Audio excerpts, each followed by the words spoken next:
Assalomu alaykum.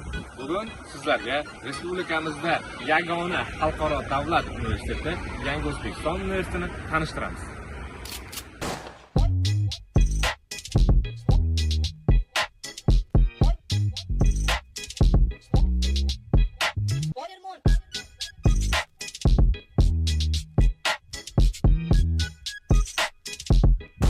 Yangi O'zbekiston universiteti O'zbekiston Respublikasi Prezidenti Shavkat Mirziyoyev tashabbuslarida 2022 yilda faoliyatini boshladi.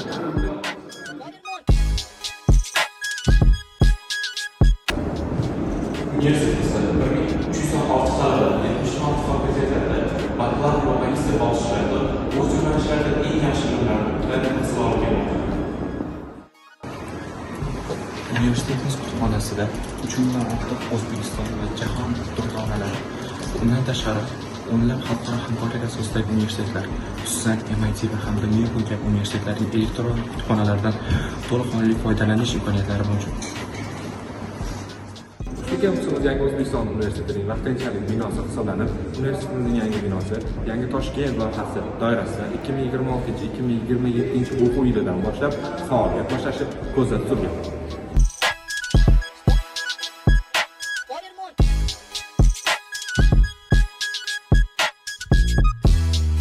Maktabimizning orkestr jamoasidagilar uchun eksklyuziv yangilik. Siz o'z qiziqishingizni yanada yuksaltirish imkoniyatiga egasiz. Buning uchun universitetimizda barcha sharoitlar mavjud. Universitetimizning hozirda asosiy ikkita binosi mavjud bo'lib, ulardan birinchisi UCA, ikkinchisi Mez Buildinglar hisoblanadi. Talabalar UCA binosida amaliy darslarni o'tsa, Mez Buildingda esa nazariy bilimlarni egallashadi. Binoning har qavatida ikkitadan katta avtomobillarni o'z ichiga qabul oladigan leksiyalar mavjud. Ko'rgazmasiz hozirgi yerda leksiya darslari amalga oshirilmoqda. Bundan tashqari, guruhlar bo'lgan holda o'quvchilar o'zlarining nazariy o'rganganlarini yanada mustahkamlash uchun qolgan auditoriyalarga ega hisoblanadi. Va main hall o'quvchilar dam olishlari uchun tavsiya.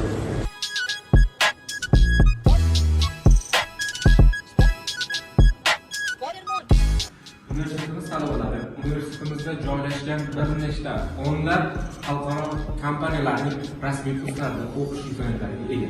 Bular qatorida Markaziy Osiyoda yagona bo'lgan Apple'ning rasmiy Swift kurslari, Microsoft, Huawei va Yandex'ning Machine Learning kurslarida o'qishlari va xalqaro sertifikatlarni qo'lga kiritishlari mumkin. Bu esa ko'rib turganingiz universitetimizning amaliy mashg'ulotxonalaridan biridir. Now we do some short interviews of our professor. So hi, Edmund. We have one question about the university. Why the residential school graduates should choose the Uzbekistan University? We have a wide variety of courses to offer.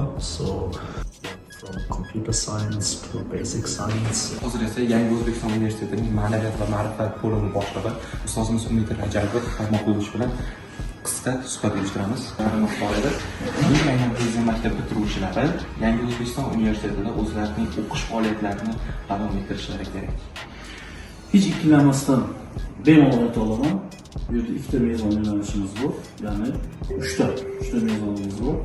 Birinchisi bu o'sha bizning top 500 taga kiruvchi dunyoning eng nufuzli oliygohlaridan kelib, aynan bizlarda yoshlarimizga tarbiya berayotgan professor o'qituvchilar keladi. Ikkinchisi bu ta'lim sifati. Aynan ta'lim sifati bizning universitetda juda kuchli nazorat etiladi. Yoshlarimizni mana shu universitetda 4 yil davomida tarbiya olishiga ta'lim sifati birinchi o'rinda turadi. Va uchinchisi bu aynan o'z-o'zidan o'sha ma'naviyat va ma'rifat bo'limi nomidan yuradiganimiz yoshlar bilan ishlash va ma'naviy ma'rifat yo'nalishida olib borilayotgan talabalarimizni bo'sh vaqtlarini mazmunli tashkil etilishidagi tadbirlarimiz. Katta rahmat so'z ishtirokchilarga salom Ko'rib turganingizdek, faoliyatlari qizg'in va o'quvchilarning hech bir soniyasi bekor o'tmaydi.